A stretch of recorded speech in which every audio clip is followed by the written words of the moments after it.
Testing, 1, 2, sibilance. All right, I'm Bill, I'm an addict. Hey guys, thank you for the opportunity to share on the 8th step today. It's an honor to be asked. It's an honor to be here, a privilege, if you will. I know why I'm so nervous. Maybe it's because I haven't been here for a little bit, and it's so good to see everybody, and then you can judge my recovery based on what I'm going to share for 20 minutes. So anyway, the 8th step, starting the timer. We made a list of all persons we had harmed and became willing to make amends to them all. So after I got asked to share on the 8th step, I pulled out my notebook and was like, I wonder where I was at when I did this. And when I did that, I determined that it was probably about 4 years ago, right around this time that I started.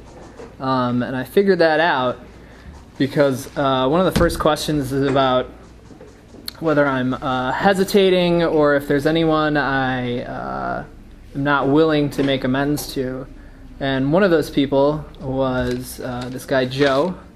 And by the end of the 8th step, I flipped through and it asks, is there anyone who's dead that you owe amends to? And Joe was on that list.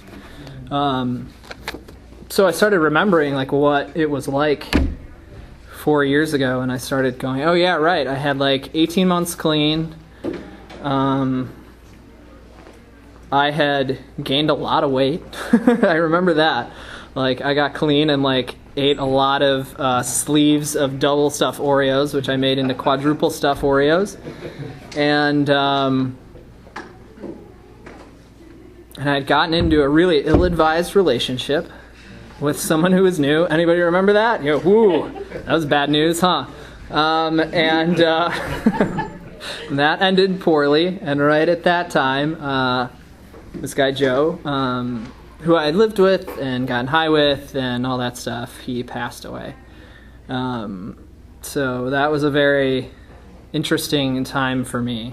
And I think it was shortly thereafter that I made some changes. But coming out of, I think, 4 and 5 and 6 and 7, and I'm sure you've all probably heard or experienced, 8 is, in a way, you get a lot of practice, and 4 of, making that list of resentments, and 6 of making that list of defects, and now it's, making that list of all the people I've harmed, and as much as our literature tries to remind us that we shouldn't think about the 9th step, I was not entirely capable of doing that. But I tried my best to write this list as though there was no 9th step, even though for the most part, as I wrote those, I was I wonder how this is going to go, and I wonder if they're going to take this amend, and maybe they'll say this, and all this projection. And so I guess the thing I took from that is the steps don't live in a vacuum, right? Step 8 is informed by all of the work that I've done up until that point, as well as partially informed by all of the things I'm projecting on the rest of my step work. So inevitably, I'll probably talk about other steps in step 8. So making that list was the first part, and as it was my first time going through that list, there was a lot on there. And I think the most important thing for me was determining whether or not I had actually caused any harm to these people. Because I like to beat myself up and imagine that I've maybe caused people more harm than I have in order to keep myself sick. And I think I was sharing at a meeting with someone right around this time, and they were like, "You're really self-flagellating, just beating yourself up with this stuff, as though that's the point." And he was like, "That's not the point, I don't think the point of any of these steps is to make myself sicker, right? Or to make myself hurt myself." And that's what I was doing at first, and kind of imagining some people that had been harmed when perhaps I had no part in doing anything to them. And so I had to really think about that. And then there were the other people who I absolutely harmed. And there was no denying that. And owning up to that can be difficult, like making that list and saying, like,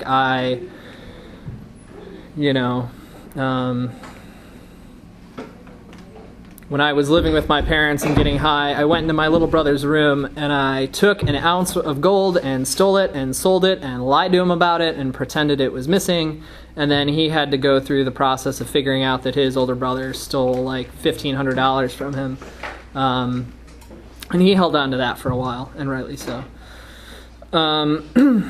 So it was going through and processing some of that. And that was, it could be painful. There was definitely like points at which, I wasn't sure that I, wanted to keep going down that path. But again, I had to remind myself that this was just about making the list, and it wasn't about actually having to physically own up to that, or how I was going to do that, or how I was going to apologize, what they were going to say. So I just kept going. And I relied a lot on my sponsor to help me kind of figure out which amends were going to be appropriate and which were not, and his example was like, you're not going to go to the dope dealer and be like, hey, sorry about that time, like I shorted you, and he's going to be like, no worries, buddy, let's just hug it out, it's going to be fine. So maybe like you don't need to worry about that, so think about that as you make that list, whether or not that's something that you need to accept, but whatever. So I think in early recovery, I was certainly jonesing to apologize to the world, and make everything right away. And I'm glad that this step is in its place, and that it reined me back in, because there were definitely people who were not ready to hear that apology, and this helped me kind of parse that out and understand why they wouldn't want to hear it, why maybe it was a better idea to have some time under my belt and to have gone through a couple things and to be living some amends at that point, and just trying to live right before I offer that apology. But I think for me it was definitely different. The willingness, waxed and waned as I, inevitably put all these things down on paper. So yeah, some days it was easier to take that pen to the paper than others, I guess, is the point. So I made the list. I became willing. I had some, some prayer and some meditation on that, and how I could, really get out of my own way and not necessarily make this about me, but make it about the process and about wanting to do the next right thing, and how I was going to practice some of those spiritual principles in this step, how I was going to, I'm not a naturally honest person. I've gotten much better over the years, but certainly there was still a lot of honesty to pick out of my recovery at that stage. And that's what this boils down to, I think, is I have to be honest about what I did, and I have to, not only to myself, but be willing to be honest with the other person. And that may mean that they're not aware of some of the things I've done or the level to which I've done them, and figuring out, if that's the appropriate thing to do in the ninth step. Am I willing to let that all out, and be honest about it. And also to have the compassion to let my resentments get out of the way. Am I ready? Am I willing to swallow a couple things that don't sit comfortably or whatever when it's time to do this? So yeah. And I guess for one of those, I was not ready early enough. And so I guess I got to live with that. But yeah, so anyway, how are we doing on time? Great. This is where I start singing Bon Jovi's Living on a Prayer. Halfway there, baby. Oh man. Okay. So anyway, so yeah, I guess I have some more to talk about that stuff, about where I was at.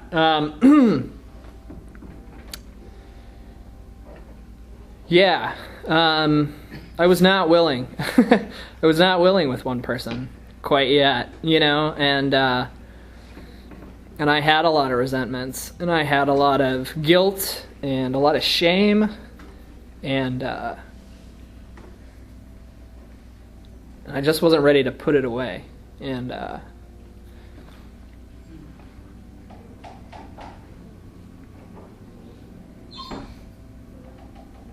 yeah, I guess that's all there is to it. And because I held on to that, like, there was the consequence of, I didn't push through. I didn't give myself the opportunity to be willing to make that amend.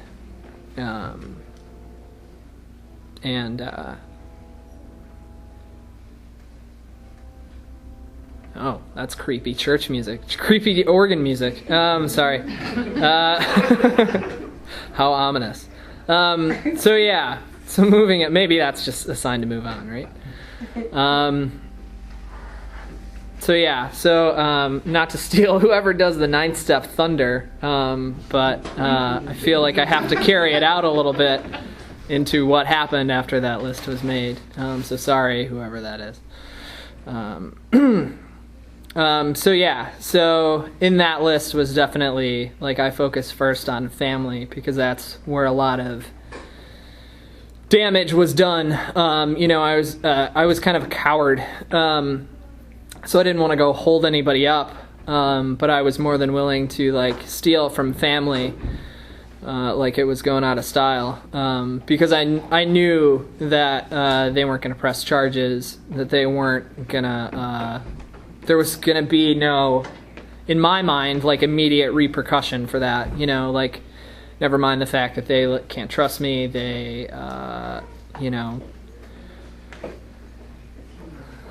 really don't like me. Like, those were the obvious consequences. But in my head, like, I don't have to spend the night in jail, so whatever. Like, they're easy targets. So I started there, and... my mother and father, I think after I'd, had 18 months at that point, they were, God bless them, I think they were ready to hear, like, that amend, like, immediately, and immediately forgive me. And I'm really grateful for that level of unconditional love from them. To be like, it's okay, like, we're not happy about any of this, but it's okay, and you're still our son, and we love you. My little brother, on the other hand, was not happy about that. He was not ready to hear an amends.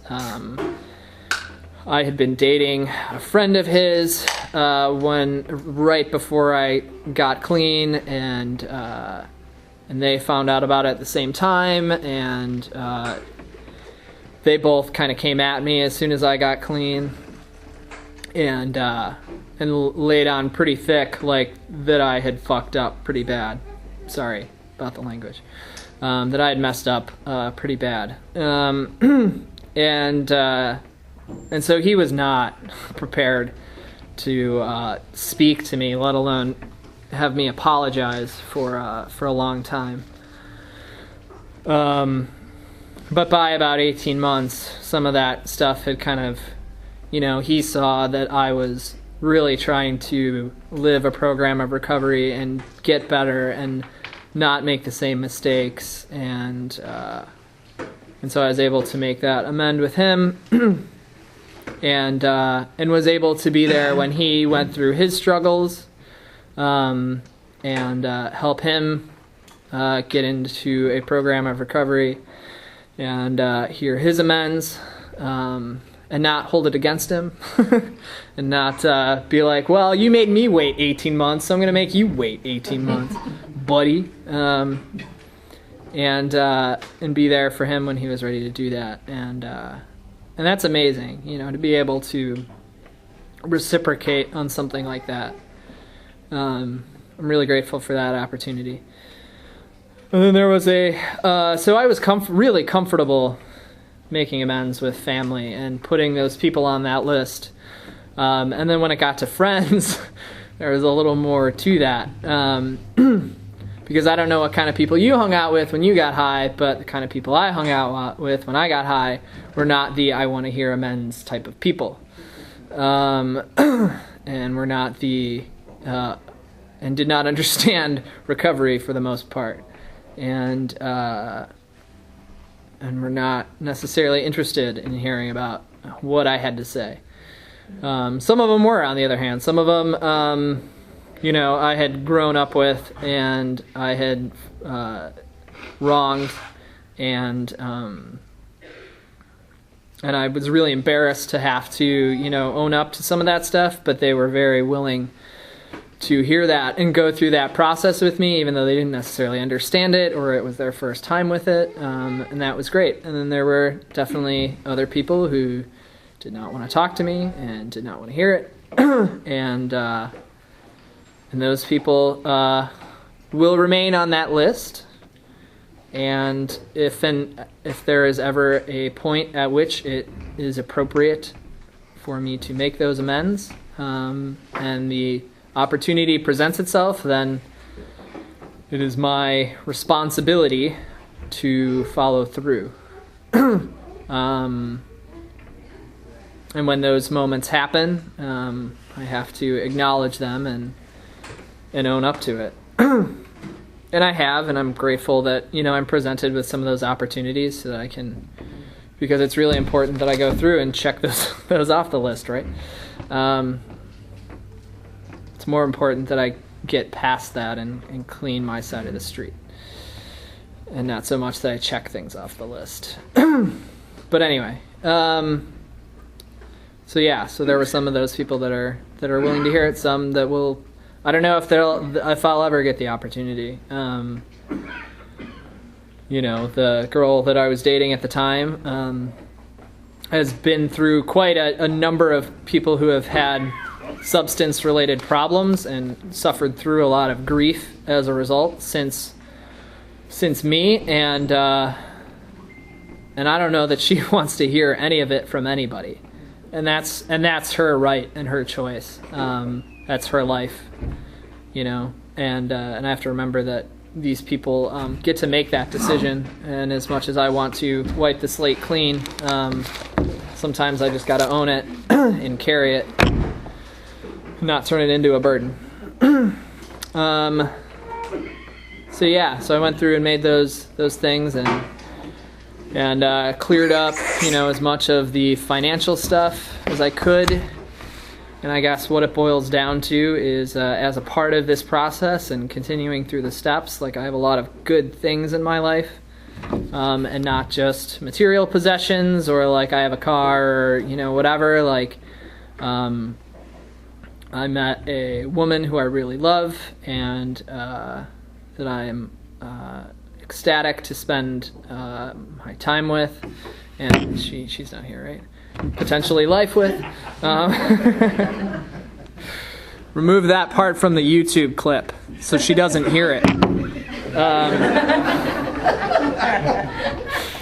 And today, just as an example, has been really filled with opportunity. I spent the first couple hours helping my parents tear up carpet. Sounds fun, right? But even though my mom wanted to micromanage everything, I kept my patience, and and got to help my parents out, with something that they need help with. They're retired, they're 65 years old. They need their kids to help them out with a couple things, and it's an honor to be able to do that. It's an honor to have them ask and think that I'm responsible enough to be there when I say I am. I got to go hang out with a friend of mine I haven't seen in a little bit because her kids wanted to see me, and that's an awesome feeling to be like, people want to see me. And I get to do this, which is an honor and a privilege, and I get to go hang out with my friends tonight and play music, and then I get to go home and sleep and lounge around the house on Sunday and do nothing. Except probably clean and, have and go to the grocery store, and it's never going to happen. There's no rest for the wicked, right? And it's a full life, and it's a really fulfilling life. And I get to speak again next week, and I got to give my sponsee his 1-year medallion, and it's amazing what happens when I go through this process, when I'm a part of this process, when I make the list and don't worry about what happens next. So I'm grateful to be here, and thank you for listening, and we're out of time.